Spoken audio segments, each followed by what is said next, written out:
नमस्कार मित्रों, स्वागत है आपका अपने YouTube चैनल कृति विद्या ट्यूटोरियल्स में। मैं हूं मिथिलेश वर्मा और आज हम लोग देखेंगे CDP बाल विकास एवं शिक्षा शास्त्र का चैप्टर 2 विकास की अवधारणा तथा अधिगम के साथ उसका संबंध में हम लोग आज इसका पार्ट 3 देखेंगे। इससे पहले पार्ट 1 और पार्ट 2 देख चुके हैं। जो मित्र हमारे पार्ट 1 और पार्ट 2 नहीं देख सके होंगे वह प्लेलिस्ट में जा कर के देख सकते हैं। ये वीडियो उन लोगों के लिए काफ़ी महत्वपूर्ण है जो JTET की तैयारी कर रहे हैं, CTET की तैयारी कर रहे हैं या तो सीमित परीक्षा जो झारखंड में होने वाली है पारा शिक्षकों के लिए, उनके लिए भी काफ़ी महत्वपूर्ण है। इससे प्रश्न आना ही आना है। तो आइए आज का पहला प्रश्न देखते हैं कि शारीरिक विकास को प्रभावित करने वाला कारक कौन सा है। वंशानुक्रम, वातावरण, खेल का व्यायाम, चौथा है खेल तथा व्यायाम करिए खेल तथा व्यायाम, चौथा है उपरोक्त सभी। शारीरिक विकास को कौन कौन प्रभावित करता है। तो इसका जो सही आंसर होगा वह होगा 4th नंबर, उपरोक्त सभी। शारीरिक विकास को प्रभावित करने वाले ये सभी कारक हैं वंशानुक्रम, वातावरण, खेल तथा व्यायाम, और भी कुछ है मित्रों जिसको हम लोग देख लेते हैं। शारीरिक विकास को प्रभावित करने वाले कारक,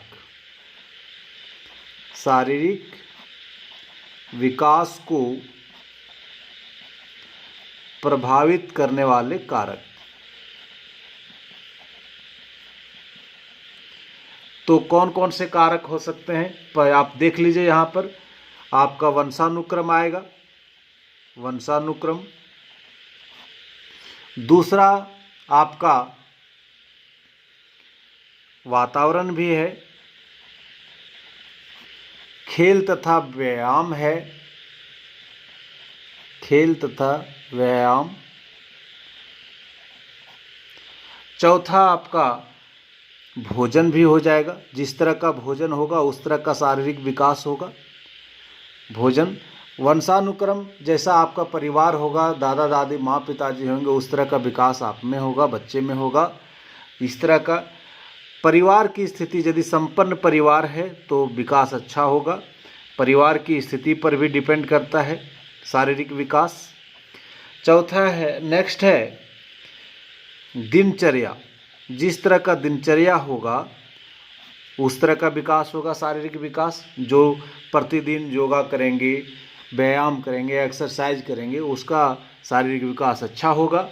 जो नहीं करेंगे उसका खराब होगा। विश्राम, विश्राम भी बहुत ज़रूरी है। आप विश्राम करेंगे तो भी विश्राम करेंगे तो आपका शारीरिक विकास, सफिशिएंट विश्राम करना भी ज़रूरी है शारीरिक विकास के लिए। विश्राम तथा निद्रा, निद्रा भी आपको सही नींद आना चाहिए। निद्रा आपको सफिशिएंट स्लीपिंग भी आपको ज़रूरी है। ये सभी आपके शारीरिक विकास को प्रभावित करने वाले कारक हैं। तो यहाँ पर आप देख रहे हैं कि कौन है, तो ये तीनों है। तो हमारा सही आंसर जो हो जाएगा वह चौथा होगा। नेक्स्ट प्रश्न है कि निम्न में से कौन सा एक अंतःस्रावी ग्रंथ नहीं है। तो कौन सा, एड्रिनल ग्रंथि, पीयूष ग्रंथि, लार ग्रंथि या थायराइड ग्रंथि। तो कौन सा अंतःस्रावी ग्रंथि नहीं है। तो इसका सही आंसर जो होगा वह लार ग्रंथि होगा। लार ग्रंथि जो है वह अंतःस्रावी ग्रंथि नहीं है। आप ध्यान रखेंगे कि प्रमुख अंतःस्रावी ग्रंथि कौन कौन से हैं, थोड़ा सा ध्यान रखिएगा। आपका इसमें आ जाएगा एड्रिनल ग्रंथि, पीयूष ग्रंथि भी है, पीयूष ग्रंथि,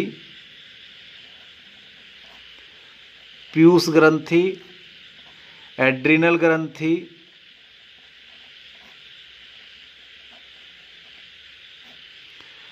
थायराइड ग्रंथि भी है आपका,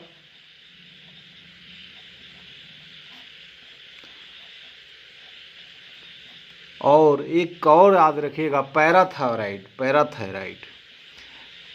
ये भी अंतःस्रावी ग्रंथि है। तो यहाँ पर जो है लार ग्रंथि जो है अंतःस्रावी ग्रंथि नहीं है। हमारा सही आंसर जो होगा वह होगा तीसरा। एक इम्पॉर्टेंट स्टेटमेंट है, आप ध्यान देंगे। किशोरावस्था वह काल है जिसकी विशेषताएं हैं लिंगी, सामाजिक, व्यावसायिक, आदर्श संबंधित समायोजन और माता पिता पर निर्भरता से मुक्ति प्रदान करने की चेष्टा।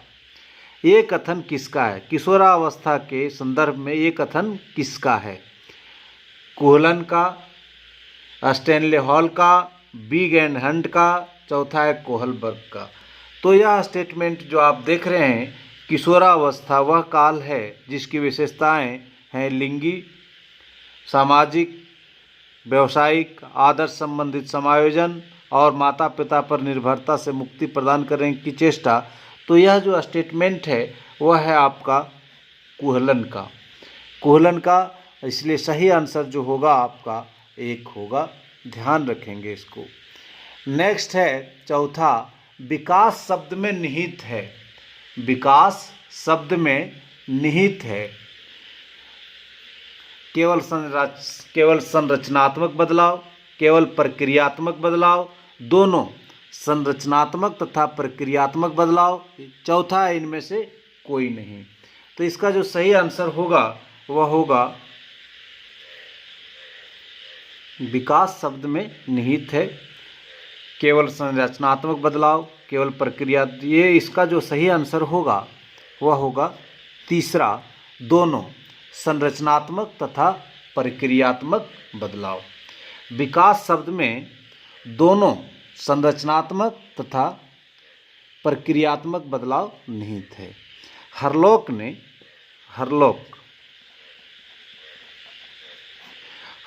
ने स्पष्ट करते हुए लिखा है कि विकास अभिवृद्धि तक ही सीमित नहीं है, इसके बजाय इसमें प्रौढ़ावस्था के लक्ष्य की ओर परिवर्तनों का प्रगतिशील क्रम निहित रहता है।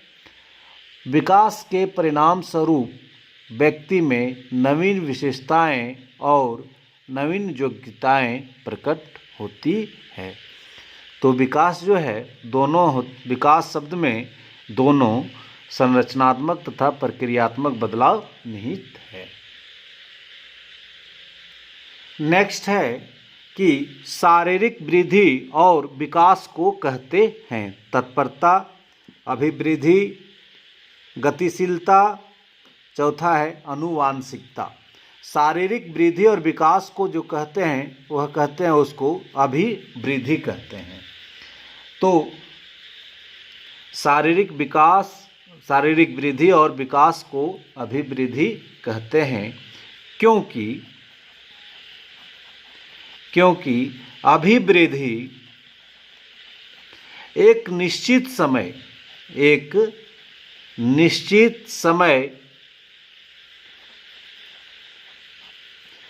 एवं एक निश्चित सीमा तक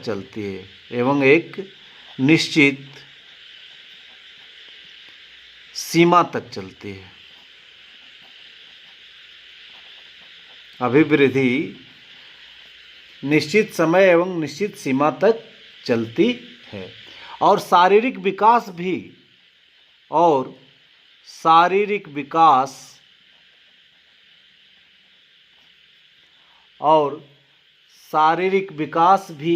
एक निश्चित समय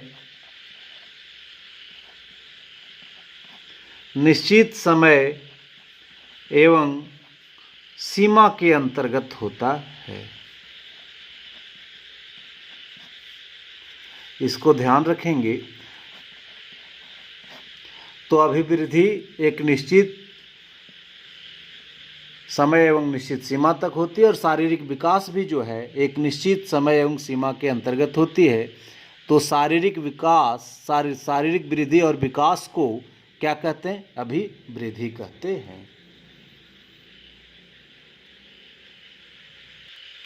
नेक्स्ट प्रश्न है, विकास की किस अवस्था में वृद्धि का अधिकतम विकास होता है? बाल्यावस्था में,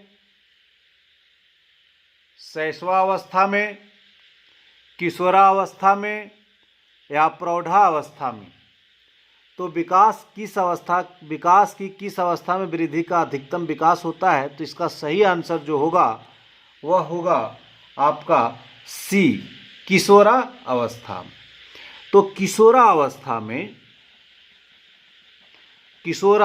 में वृद्धि का अधिकतम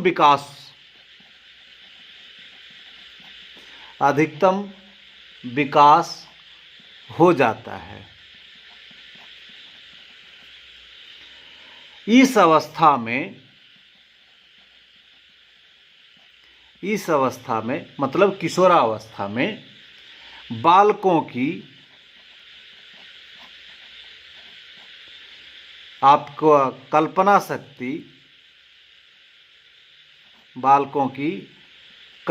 शक्ति जिज्ञासा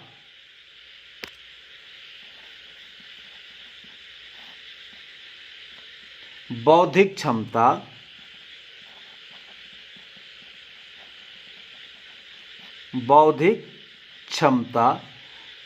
आदि काफ़ी बढ़ जाती है। तो हम लोग समझ गए कि विकास की किस अवस्था में वृद्धि का अधिकतम विकास होता है, तो वह है किशोरा अवस्था। तो मित्रों, आप इसको समझे होंगे। यदि आपको समझ में आ गया होगा तो प्लीज़ लाइक बटन ज़रूर दबा देंगे।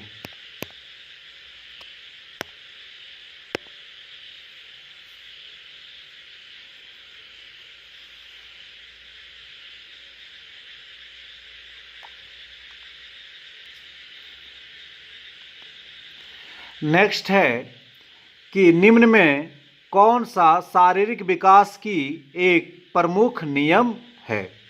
पहला है मानसिक विकास से भिन्नता का नियम, दूसरा है अनियमित विकास का नियम, तीसरा है द्रुतगामी विकास का नियम, चौथा है कल्पना और संवेगात्मक विकास से संबंध का नियम। तो इसका जो सही आंसर होगा, मनुष्य शारीरिक विकास की एक प्रमुख नियम है, तो यह होगा अनियमित विकास का नियम। क्यों? तो ध्यान दीजिएगा कि अन्य प्राणियों की अपेक्षा मनुष्य के शारीरिक विकास की गति धीमी और अनियमित होती है। लिख देते हैं, अन्य प्राणियों की अपेक्षा मनुष्य के शारीरिक विकास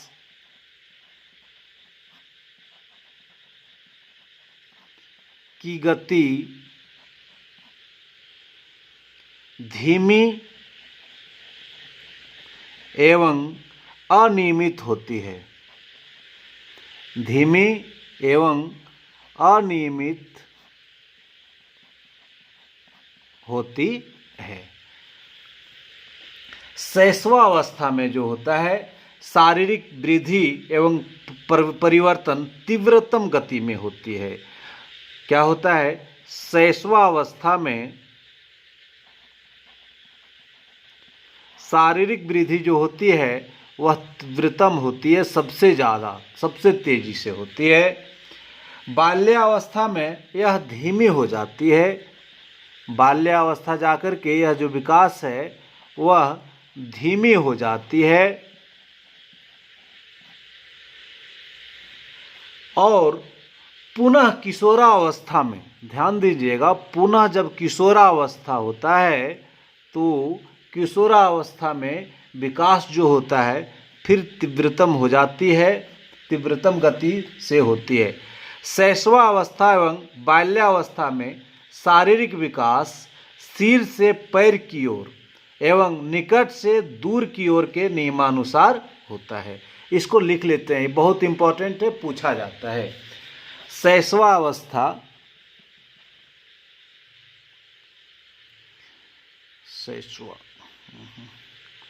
शैशवावस्था एवं बाल्यावस्था में शारीरिक विकास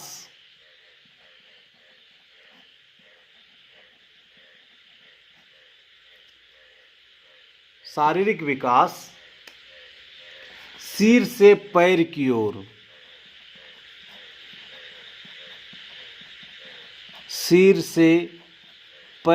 ओर, एवं निकट से दूर की ओर,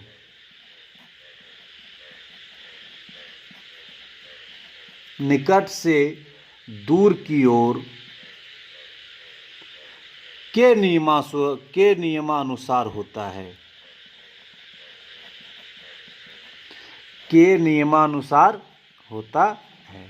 तो इसमें हम लोग देख लिए कि शैशवावस्था में जो विकास होता है, शारीरिक विकास वो तीव्रतम होता है, बाल्यावस्था में धीमी और किशोरावस्था में पुनः तीव्रतम हो जाती है।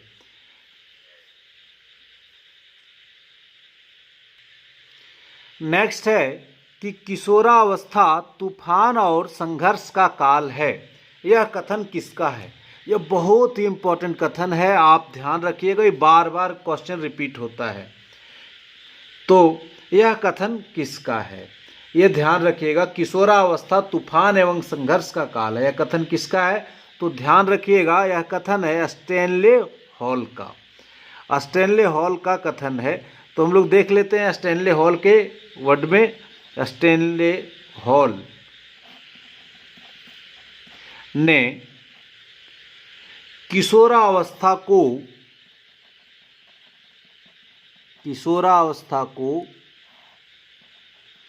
परिभाषित करते हुए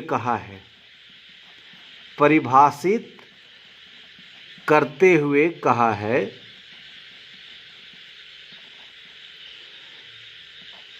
कि किशोरावस्था बड़े संघर्ष,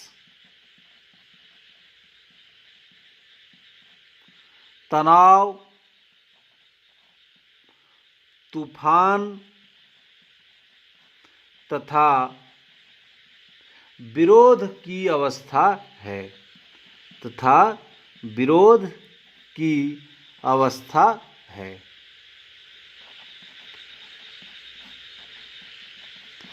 तो मित्रों, स्टैनले हॉल ने क्या बोला कि किशोरावस्था बड़े संघर्ष, तनाव, तूफान, विरोध की अवस्था है।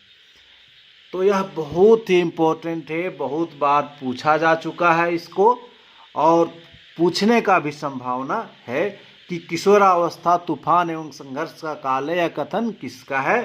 तो आप ध्यान रखेंगे कि स्टैनले हॉल का। आइए देखते हैं 9 नंबर क्वेश्चन। सामाजिक प्रत्याशाओं के अनुरूप व्यवहार की योग्यता का अधिकतम सामाजिक विकास कहा जाता है। उक्त कथन किसका है? ऑप्शन है हरलॉक का, टिपिनन का, मैकडूगल का, रॉस का। तो इसका सही आंसर जो होगा वह एक होगा, हरलॉक का। हरलॉक एक प्रसिद्ध मनोवैज्ञानिक थे जिन्होंने समाज का बालक के विकास एवं अधिगम पर किस प्रकार प्रभाव पड़ता है ये बताया। किस प्रकार प्रभाव पड़ता है बताया। हरलॉक के अनुसार सामाजिक प्रत्याशाओं के अनुरूप व्यवहार की योग्यता का अधिकतम सामाजिक विकास कहा जाता है। तो आइए नेक्स्ट प्रश्न को हम लोग देखते हैं। 10वां कि बाल विकास में प्रक्रिया पर बल है, वातावरण एवं अनुभव की भूमिका पर बल है, गर्भावस्था से किशोरावस्था तक का अध्ययन होता है, चौथा है उपरोक्त सभी। तो ध्यान दीजिएगा कि बाल विकास में इसका सही आंसर तीसरा होगा कि गर्भावस्था से लेकर के किशोरावस्था तक का अध्ययन होता है,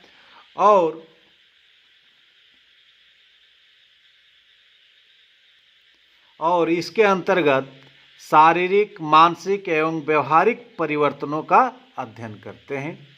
तो आइए देखते हैं बाल्यावस्था की अवस्थाएं जो होती है वह है गर्भावस्था 0 से 9 माह तक को कहते हैं, शैशवावस्था जन्म से 6 वर्ष तक, बाल्यावस्था 7 से 12 वर्ष तक, किशोरावस्था 12 से 18 वर्ष तक।